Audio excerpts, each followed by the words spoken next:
We're halfway through the fall regular season with our Week 5 podcast, catching up with Brian Phelps this morning. Brian, how are we doing? Doing great. And as you just said, I can't believe we're talking about being halfway through. It's amazing how quickly things progress. It's crazy. Girls tennis and golf are about ready to get into league play and their season going into postseason, and we're already at Week 5. But boy, how about, I almost hate to bring this up, but I'll knock on wood when I do. How about the weather so far? Other than that really hot week, it's been one of the better fall seasons I can remember in the past years. It's been great. We just need a few more weeks of it, and everyone around the city will be happy about it, no doubt. No question. Let's start with football. We've been wrapping up with football each week. We'll start with football this week. Coach John Rodenberg got his 200th win. I know it's never about him, but I just thought, it was a nice 42-21 victory over Marymount, who's a rival. But John got 200, so that's great for him. Yeah, very exciting for him. He's been doing it a long time. He's had success everywhere that he's gone. What I think a lot of people might not know is just John Rodenberg's a great guy. He is, he's obviously very experienced and he knows football, but just what a great man. Yep. Yeah. Indian Hill Athletics is fortunate to have John as their head football coach, and I hope he's there for a long time to finish his career, because he'll leave the program in great footing for sure. The 42-21, it was close for a while there toward halftime, and then the Braves pulled away. It was a nice league win before you head to Deer Park this week. Absolutely. The game was closer than the score. We went up 14-0. They answered. It seemed like every time we would go up 14, they'd come back with a touchdown. We never trailed, but it was never that cruise control until maybe just a couple minutes left in the game. So credit to Marymount. They kept fighting. They kept taking our best punch and, punch back a little bit. It's always great to get a league win. Marymount's always a nice team to beat, and all of our sports, just because our communities are so close, and it is such a good rivalry. They got us at their place last year in a tough game that we were winning the whole game. So it was nice to get back on our campus to get first league win of the year. John, the 200th, it was youth night, so we had a great crowd. Really, the weather was great. I don't know if the night could have been any better. Yeah, it's awesome for them. And I do want to say too, we, this past week, and I don't know if this has ever been the case, we started a freshman quarterback, and we also had a freshman that had a significant game at tailback. We run really two really good tailbacks in Penn Picton and Devlin Daniel, but Devlin came in with 3 touchdowns and a bunch of yards, bunch of long runs, both catching the ball and running the ball. So the future really is bright here in Braves land. Yeah, it's exciting. Let's go to the 7-0 girls tennis. Looks like they're hosting Country Day today at 4:00 at Indian Hill. Then busy week. Traveled to Madeira, and then travel then Thursday to a very tough Mason. So girls have a busy slate, but great weather to play. Gosh, what a great start they are off to. As you mentioned, it's the second round of the OTCA state tournament. We had to buy the first round. Country Day and Seven Hills matched up in the first round. Country Day won that match 3-2. So we will host the Nighthawks of Country Day here in hopes to move forward in the state tournament. Madeira, another league match tomorrow, as you mentioned, and we were fortunate enough to really play well against Mason earlier in the season and got the victory. So we'll see them again on Thursday, and that's always great competition for us. And it's not even about trying to stay undefeated; it's trying to be as well prepared as possible for the tournament that's coming up around the corner. And so far, that's been the plan, and we've been executing that plan. Yeah, best of luck to the girls this week. Let's go inside for girls volleyball. They've started off great as well. They host Finneytown Tuesday and then travel to Wyoming on Thursday. And ESP Media will be broadcasting that match on Thursday from Wyoming. But busy CHL week for girls volleyball. Yeah, volleyball, really great start, starting off 6-1.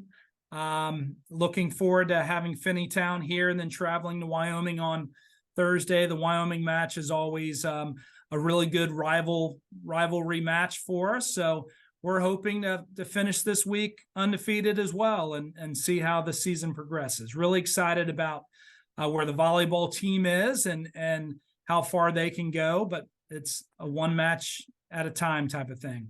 Great. Let's switch cross country. You know, it's funny, the golf and tennis are getting to the back end of their schedule. Cross country is just getting going.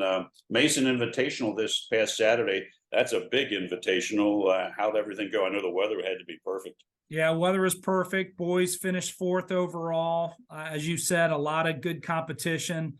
Sue Savage continues just to really get everything out of her kids. I know they're really pumped up about they're heading down to Florida later this week into the weekend. It's something that she typically does, a trip down south. So I know they're really pumped for that. And as you mentioned, really their season's just getting started. But again, Coach Savage finds a way to get her runners ready when it's time to compete at their best. So I expect nothing less this year from her and the team. Yeah, that's just fantastic. Field hockey 5-0. What a start for your fall sports teams for the Braves. 5-0. Let's see. They host on Thursday, Summit Country Day. I'm guessing that's a big rivalry game, and I think that's it for this week. So Summit coming to Indian Hill on Thursday. Yep, Summit coming to Indian Hill. It'll be youth night. We'll travel up to Olentangy in Columbus on Saturday. That'll be a tough game for us. Really, I hate to say surprising that we're 5-0. I mean, they've really been getting after it, but it is a little surprising just because of all the seniors we lost last year. We have a handful of returners that have experience, but I think that just goes into what our JV team has done the last couple of years. We started youth field hockey 3 years ago. I think we're seeing some of the fruits of that labor, just getting kids introduced as early as 6th grade, which we've never had before. So field hockey is really playing well. Had a great victory over St. Ursula Academy this past Thursday, 2-1 win. That's always a tough team for us to play. And yeah, Summit is a nice rival game for us. Yeah, that sounds great. Switching to golf, looks like they had with a long-standing Hadley Classic over the weekend, and then wrapping up regular season play with a tri-match today with Madera and Marymount at Camargo, and then Reading, a duel with Reading at the Mill, and then CHL championships. So, boy, golf is winding down. Yeah, it's already talking about senior night tonight. Anytime you can play at Camargo Country Club, that's a treat. So to have senior night with Marymount and Madera is awesome. But right, yeah, it's tournament time for golf. Alex Holzapfel continues to lead the way for golf. And, hopefully the team can do well, but really excited to see how far he can make it in the tournament as well. Yeah, it's great. Let's go to the pitch and wrap things up this week with soccer. Boys soccer. Wow. How about their start, Coach? 6-0-1, and they host Madera on Tuesday, travel to Bellbrook on Saturday. What an outstanding start to their season. Yeah, both our boys and girls program play such a tough non-league schedule, and we know how tough our league schedule is. So for the boys to be undefeated to this point, they did have a draw this past Saturday up at Tippecanoe, always a well-coached, tough team for us to play. So to be 6-0-1 is a great start. This is a really fun team to watch. Madera always gives us everything we can handle. So I expect nothing less tomorrow night as the Mustangs travel over to Shawnee Field. So and then we'll head to Dayton, play Bellbrook on Saturday. And if you've not seen a boys soccer game, this is a great team, fun team to watch. We invite you to come on out and and take it in. Yeah, that sounds great. Girls travel to Madeira on Wednesday and host Alter on Saturday. And I think that's it for this week, but great weather for two of those matches. Yeah, excited to go to Madeira. We know that'll be tough. Girls are a little slow start, but again, a heck of a schedule they're playing. They're in every game. Lost a tough game at McNick on Saturday, 2-1, but I thought we played pretty well. This is a team of 11 seniors, but oftentimes you look out on the pitch and there's 7 underclassmen. So it's really a mix of some good senior leadership, some young, talented players that are getting a lot of experience. So the future is definitely bright for girls soccer, but we're also excited to see and watch this team grow this year, because I really think they're going to kick it into all gears kind of at the right time. Yeah, that's outstanding. Before we wrap this week's show, Brian, you had a couple things you wanted to highlight. First was the Braves Day of Giving and the field house and all those good things. Yeah, really excited about the potential of a field house being built here on our high school campus, but we still have a ways to go. First annual Braves Day of Giving is September 29th.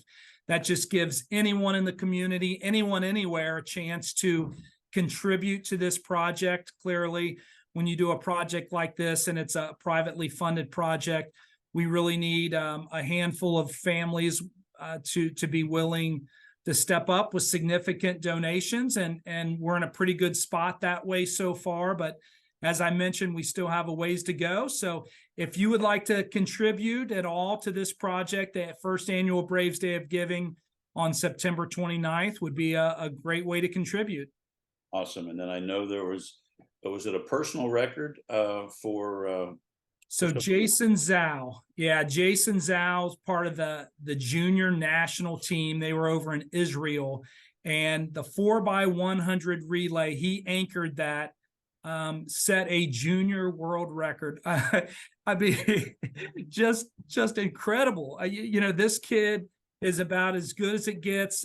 You may remember we just graduated a really top swimmer in Gibson Holmes, who's swimming at Stanford. And I want to be careful what I say here, but Jason Zhao is an amazing swimmer, and his accomplishments will be very similar, if not even greater than Gibson's. So I'm really fortunate to have such an outstanding student athlete here at Indian Hill, and excited to see what he will continue to do for our Braves, for his club team, and on the world stage apparently as well.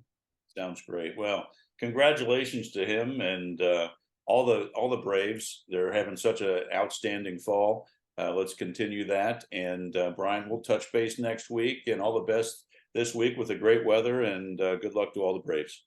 Yeah, excited to travel to Deer Park this Friday and all the awesome games that's on the slate this week. Go Braves, and we'll talk to you next week. Thank you, Brian.